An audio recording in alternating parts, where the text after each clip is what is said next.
کہتے ہیں تیسری عالمی جنگ شروع ہو جائے گی. شروع ہو جائے گی کہ شروع ہو چکی ہے. جب تمام مڈل ایسٹ کے ممالک ہوں، پاکستان ہو، ہندوستان ہو، ترکی ہو، روس ہو، چین ہو، امریکہ ہو،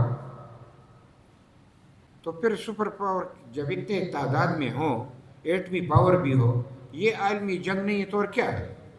یہ ہماری غفلت، یعنی ہمارے جو عقل اور شعور ہے اس پہ جو پردے پڑے ہیں وہ بھی، یعنی شیطان بھی ہم پہ ہنسے گا کہ آج بھی یہ کہہ رہے کہ تیسری عالمی جنگ شروع ہوگی. تیسری عالمی جنگ شروع ہو چکی. صرف اتنی سی گزارش کرنی ہے کہ 50 سال یہاں پہ ہمارا خون بہہ رہا ہے، اس کا سیز فائر کب آئے؟ اتنا ضرور کہوں گا کہ امریکہ شکست خوردہ ہے، اس کی سپر پاور کی وہ روب داب ختم ہو چکی ہے اور دنیا اب نئی کروٹ لے رہی ہے. ان سپر پاورز میں سے اب جو ایران کی اتنی بڑی قوت ابھر کے سامنے آئی ہے، وہ صرف لڑنے کی نہیں، وہ راکٹ لانچروں کی نہیں، وہ جان کا نذرانہ پیش کرنے کی ہے، جو یہ ہمت کسی اور میں نہیں ہے کہ وہ اتنا زبردست قربانی دے سکے کہ تمام دنیا کے ظالموں کو اس نے جھکا کے رکھ دیا ہے. اور اب کبھی ٹرمپ کی بات آتی ہے تو بات لمبی ہو جاتی ہے کہ ٹرمپ تو شاید امریکہ پہ اس سے زیادہ، یعنی جو ٹرمپ اس پہ نازل ہوا ہے یہ مصیبت کافی ہے. امریکہ کی تباہی کے لیے ٹرمپ ہی کافی ہے کہ 1 سیکنڈ میں 400 باتیں کرے.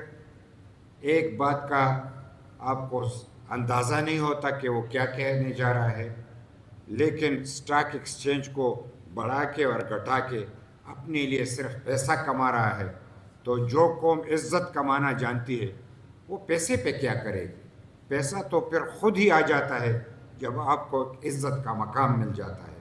لہٰذا اس بنیاد پہ میں ایک بات کی طرف اشارہ کر کے واپس جاؤں گا یہاں سے کہ جب ہم سب بائی بائی تھے، شیعہ اور سنی یہاں پہ بائی بائی تھے، کس نے دشمن بنایا؟ کیوں کر ہم دشمن بنے؟ کس کو فائدہ ہوا؟ نقصان کس کا ہوا؟ یہ سب باتیں ہماری سمجھ میں آتی ہے، اب تو بہت آسان ہے، لیکن اس پہ امریکہ کے کروڑوں ڈالر لگے ہیں، کروڑوں ڈالر اس نفرت کو پھیلانے میں. اور آج خدا کے فضل و کرم سے اب وہ بات نہیں رہی کہ شیعہ کے سنی ہے، اب یہی بات ہے کہ ظالم اور مظلوم ہے. تو آج ظالم کا گریبان ہے اور مظلوم جو ہے اس کے مقابلے میں کھڑا ہے. ہمارا ایمان ہے، عقیدہ ہے کہ مظلوم جیتے گا اور ظالم ہارے گا، اور یہی وہ وقت ہے. تو اسی بنیاد پہ کہ جتنا بھی کچھ ہوا، جس نے بھی اس شیطانی حرکت میں ان کا ساتھ دیا، آج وہ وقت ہے کہ ان کو اس بات کا احساس ہو کہ ہمیں یہ کرنا تھا تو کیوں کرنا تھا، یہ سب کچھ ہوا تو کیسے ہوا. اور آج اس پہ میں خاتمہ کرتا ہوں کہ اگر سپر پاور، کہتے ہیں تیسری عالمی جنگ شروع ہو جائے گی. شروع ہو جائے گی کہ شروع ہو چکی ہے. جب تمام مڈل ایسٹ کے ممالک ہوں، پاکستان ہو، ہندوستان ہو، ترکی ہو، روس ہو، چین ہو، امریکہ ہو، تو پھر سپر پاور جب اتنے تعداد میں ہوں، ایٹمی پاور بھی ہو، یہ عالمی جنگ نہیں ہے تو اور کیا ہے؟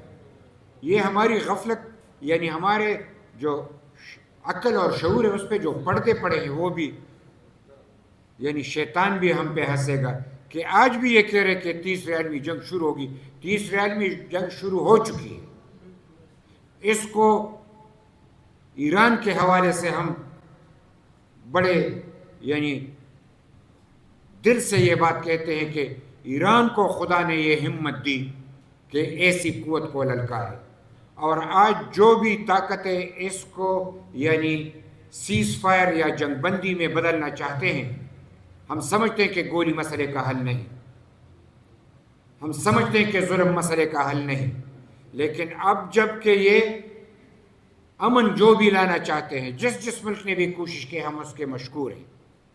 اور پاکستان میں ہم اپنے سیاسی قائدین، پارلیمانی قائدین اور بشمول عسکری قائدین، انہوں نے جو کچھ کیا ہم ان کے مشکور ہیں، کیونکہ ہم تو باچا خان کے پیروکار ہیں، ہم تو عدم تشدد کے لوگ، ہم تو عدم تشدد پہ یقین رکھتے ہیں، اور تشدد سے کوئی مسئلہ حل نہیں ہوتا۔ لہٰذا اگر آج یہ باتیں ہو رہی ہے تو یہ خوشی کی بات ہے، اور ہندوستان اور پاکستان کا سیز فائر ہوا تو یہ اور بھی خوشی کی بات ہے، لیکن صرف اتنی سی گزارش کرنی ہے کہ 50 سال یہاں پہ ہمارا خون بہہ رہا ہے، اس کا سیز فائر کب آئے گا؟ یہ سیز فائر کون کرے گا؟ ہمارے نہ مذہبی ہمارے یعنی کوئی جگہ محفوظ رہی، نہ دنیاوی جگہ محفوظ رہی، نہ ہماری ماں اور بہنوں کی عزت محفوظ رہی، نہ ہمارے آباء و اجداد کی پگڑیاں محفوظ رہی، نہ ہماری دولت محفوظ رہی، یعنی ایک اماجگاہ بن چکا ہے اور روز کا معمول ہے کہ یہاں پہ خون بہہ رہا ہے۔ تو ہم دنیا کے ان لوگوں سے گزارش کرتے ہیں کہ جب یہاں پہ تم ساری دنیا کے امن کے لیے کوششیں کرتے ہو تو ہم بھی ایک عاجزانہ التجا کرتے ہیں کہ ہمارے گریبان سے بھی ہاتھ نکالیں اور یہاں پہ امن کی بات کرے، سکون کی بات کرے، اور یہاں پہ دہشت گردی کے خاتمے کی بات کرے۔ اور ہم یہ یقین سے کہہ سکتے ہیں کہ اگر آج پاکستان اور افغانستان کے تعلقات استوار ہوئے، یہ راستے کھل گئے، تو پھر ہماری جو یہاں پہ غریبی ہے، جو مشکلیں ہیں، جو روز بروز ہمارا ہم زوال کے طرف جا رہے ہیں، یہ راستے اور یہ دن بدل جائیں گے۔ اور خدا سے یقین ہے آج ان شہداء کی بدولت جس کا ہم یہاں پہ ان کو خراج عقیدت پیش کرنے جا رہے ہیں، ہم سمجھتے ہیں کہ اسی دہشت گردی میں 1200 کے قریب باچا خان کے ساتھی شہید ہوئے، 1200 صرف اسی دہشت گردی میں شہید ہوئے۔ اور پھر میرے خیبر پختونخوا کے یعنی ہزاروں لاکھوں کے لوگ شہید بھی ہوئے اور بے گھر بھی ہوئے۔ میں تمام شہداء کا اور تمام غازیوں کا اس دن پہ خدا سے التجا کرتا ہوں کہ اے خدا ہماری مدد کر، ہمیں وہ طاقت دے، ہمیں وہ غیرت اور عزت دے کہ ہم ان حالات کا مقابلہ کر سکیں، اور ہمیں وہ اتفاق دے، اتحاد دے کہ ہم ان کا مقابلہ کر سکیں۔ میں اسی پہ آپ سے اجازت چاہتا ہوں کہ کون کہتا ہے کہ موت آئی تو مر جاؤں گا، کون کہتا ہے کہ موت آئی تو مر جاؤں گا، میں تو دریا ہوں سمندر میں اتر جاؤں گا، زندگی شمع کے مانند جلاتا ہوں ندیم، بجھ تو جاؤں گا مگر صبح بھی کر جاؤں گا۔